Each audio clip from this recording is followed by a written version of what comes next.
Assalamualaikum warahmatullahi wabarakatuh. Selamat pagi anak-anak. Bagaimana kabarnya? Semoga kita senantiasa mendapatkan kesehatan dari Yang Maha Kuasa. Baik, pada pagi hari ini kita bersama akan belajar mengidentifikasi nilai-nilai dalam novel sejarah. Sebelumnya, minggu lalu, Bu Nur Aini sudah menerangkan mengenai kaidah kebahasaan pada cerita sejarah atau novel sejarah. Masih ingat ada apa saja kaidah kebahasaan dalam cerita sejarah? Mari kita ingat bersama. Jadi, kaidah kebahasaan pada novel sejarah atau cerita sejarah ada 7. Yang pertama ada kalimat yang bermakna lampau, kemudian ada konjungsi yang menyatakan urutan waktu, yang ketiga ada kata kerja mental, kemudian yang keempat penggunaan kalimat tidak langsung, yang kelima ada kata kerja mental, yang keenam penggunaan dialog, dan yang terakhir yaitu yang ketujuh penggunaan kata sifat. Baik, kita menuju pada pembelajaran hari ini, yaitu mengenai nilai-nilai dalam novel sejarah. Sesuai dengan kompetensi dasar, mengkonstruksi nilai-nilai novel sejarah ke dalam teks eksplanasi. Tujuan pembelajaran pada hari ini yaitu, setelah mempelajari materi ini, kalian diharapkan mampu 1. Mengidentifikasi nilai-nilai dalam novel sejarah. 2. Mengaitkan nilai-nilai dalam novel sejarah dengan kehidupan saat ini atau sehari-hari. Yang ketiga, menyusun cerita sejarah pribadi dengan memerhatikan nilai-nilai dan kebahasaan pada cerita sejarah. Manfaatnya apa? Belajar untuk hari ini. Nah, setelah kalian menguasai dengan betul materi yang akan Ibu sampaikan, kalian bisa menjadi seorang penulis novel sejarah dan menjadi pengkaji nilai-nilai pada novel sejarah. Perhatikan gambar yang Ibu tayangkan. Ada gambar apa, anak-anak? Ya, ini adalah gambar novel sejarah. Anak-anak, tidak dapat dipungkiri bahwa lahirnya sebuah karya sastra itu pasti dilatar belakangi karena adanya nilai-nilai yang akan disampaikan penulis kepada pembaca melalui karya sastra tersebut. Begitupun novel sejarah. Novel sejarah merupakan salah satu implementasi dari adanya karya sastra yang memuat nilai-nilai di dalamnya. Lalu ada apa saja?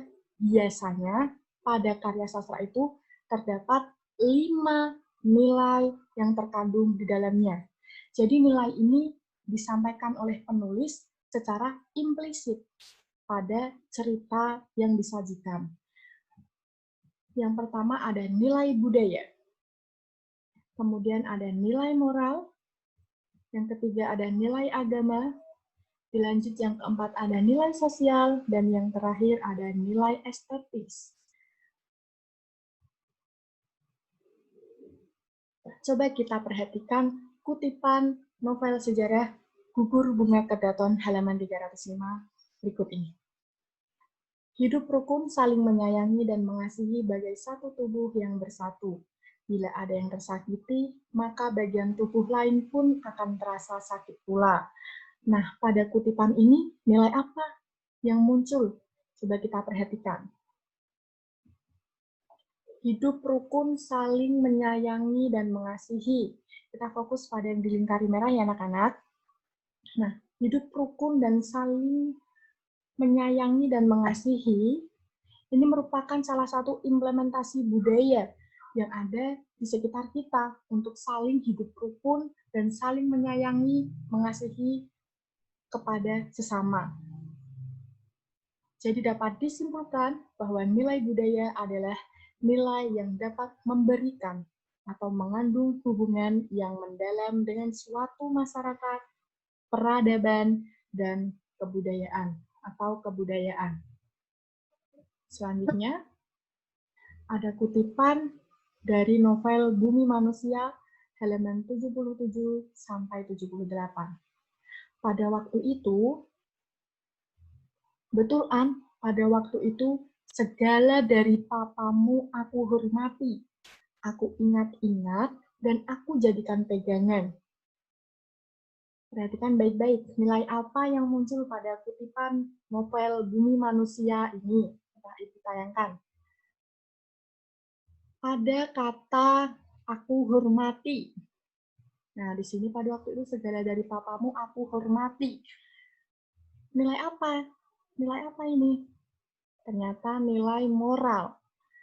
Jadi dapat disimpulkan bahwa nilai moral adalah nilai yang dapat memberikan atau memancarkan petuah atau ajaran yang berkaitan dengan etika atau moral.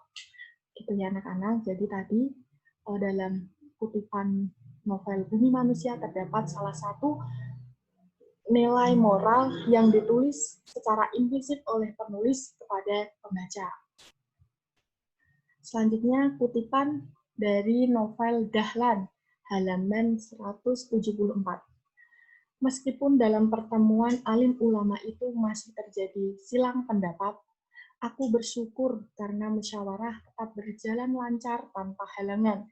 Kira-kira nilai apa yang muncul pada kutipan novel Dahlan tersebut? Baik, ada kata bersyukur, merupakan salah satu implementasi dari nilai agama. Jadi dapat disimpulkan bahwa nilai agama yaitu nilai-nilai dalam cerita yang berkaitan atau bersumber pada nilai-nilai agama.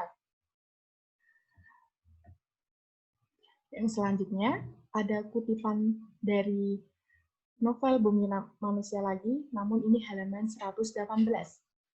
Waktu berumur 13, aku mulai dipingit dan hanya tahu dapur, ruang belakang, dan kamarku sendiri.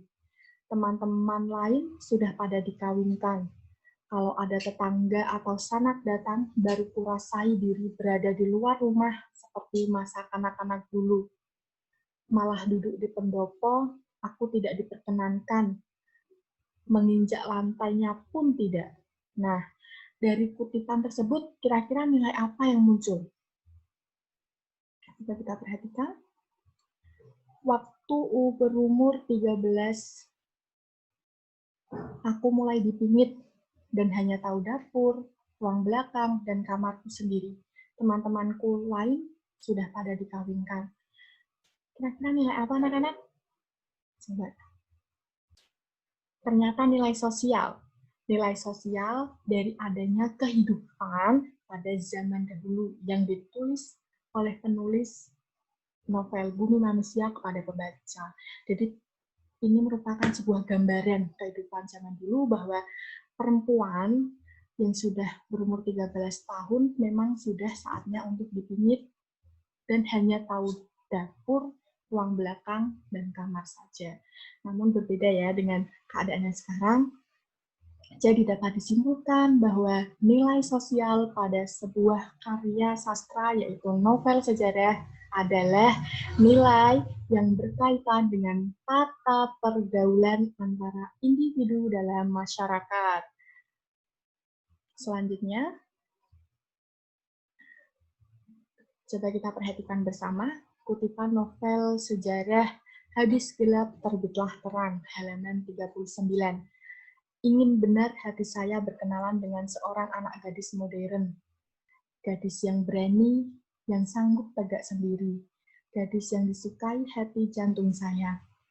Anak yang memulai jalan hidupnya dengan langkah yang tangkas, dengan riang suka hati, tetap gembira dan asyik, dan berdaya upaya bukan hanya untuk keselamatan bahagia dirinya sendiri saja, melainkan juga untuk masyarakat yang luas besar itu. Dari kutipan atau potongan penggalan novel sejarah Habis Gelap Terbitlah Terang ini, kira-kira terkandung nilai apa anak-anak? Nilai apa ya? Coba kita perhatikan bersama. Ada nilai estetis. Nah, estetis apa? Di sini penulis novel Sejarah Hadis Kilap Terbitlah Terang menggambarkan secara kias, mengidentifikasi sosok anak gadis modern yang berani dan tegak sendiri dan disukai oleh banyak orang. Bahkan dia berguna untuk masyarakat.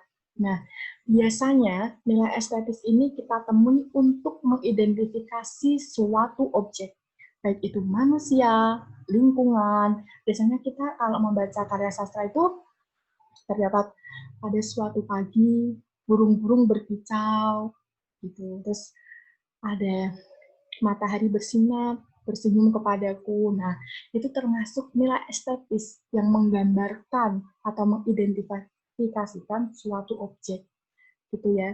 Kalau ini dari kutipan novel Habis Gelap Terbitlah Terang ini mengidentifikasikan seorang anak gadis yang modern, yang berguna untuk masyarakat.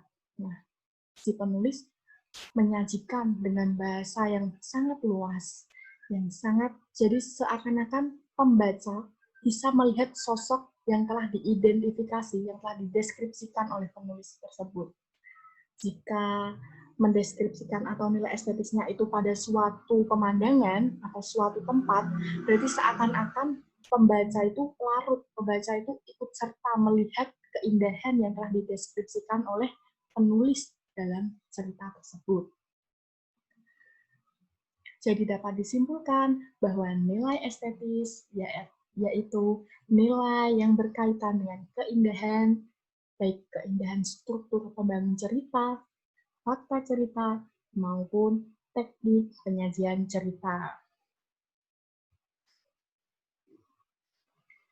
Baik anak-anak, demikianlah materi pada identifikasi nilai-nilai pada novel sejarah atau cerita sejarah. Untuk itu, selanjutnya kalian memiliki tugas atau diminta untuk pertama, mendata peristiwa sejarah pribadi yang menarik menurut kalian. Jadi, mendata peristiwa sejarah pribadi ini, masing-masing siswa secara otomatis berbeda ya. Nah, kalian data dulu berapa banyak peristiwa yang menurut kalian itu menarik untuk diceritakan. Data dulu, ada berapa? 3 atau 4, atau bahkan lebih. Kemudian yang kedua, pilihlah satu peristiwa sejarah yang paling menarik. Jadi dari pendataan yang telah kalian lakukan di nomor 1 ini, kalian pilih satu peristiwa yang paling menarik. Kemudian yang ketiga, kumpulkan informasi mengenai peristiwa sejarah tersebut. Coba ingat-ingat kembali, kenapa peristiwa tersebut itu bisa menjadi yang paling menarik menurut kalian. Kumpulkan informasi, kejadiannya di mana, bersama siapa, kapan. Setelah kalian mengumpulkan informasi, coba kalian tuangkan informasi-informasi tersebut ke dalam bentuk tabel dengan format yang ada di buku paket halaman 77. Setelah kerangka karangan kalian jadi, coba kembangkan kerangka karangan yang telah kalian buat menjadi cerpen sejarah pribadi secara utuh. Ingat, perhatikan kaidah kebahasaan dan nilai-nilai pada cerita sejarah. Nomor 6, ketentuannya, pengerjaan tugas membuat cerpen sejarah pribadi ini dilakukan selama 2 minggu. Tugas diketik minimal 2 halaman dan dikumpulkan secara kolektif dari perwakilan 2 siswa per kelas. Nomor 7, selamat mengerjakan dan sukses selalu. Sekian dan terima kasih. Apabila ada informasi yang ingin dipertanyakan, boleh mengisi di akun Semanda Hebat. Sekian. Wassalamualaikum warahmatullahi wabarakatuh. Selamat siang anak-anak.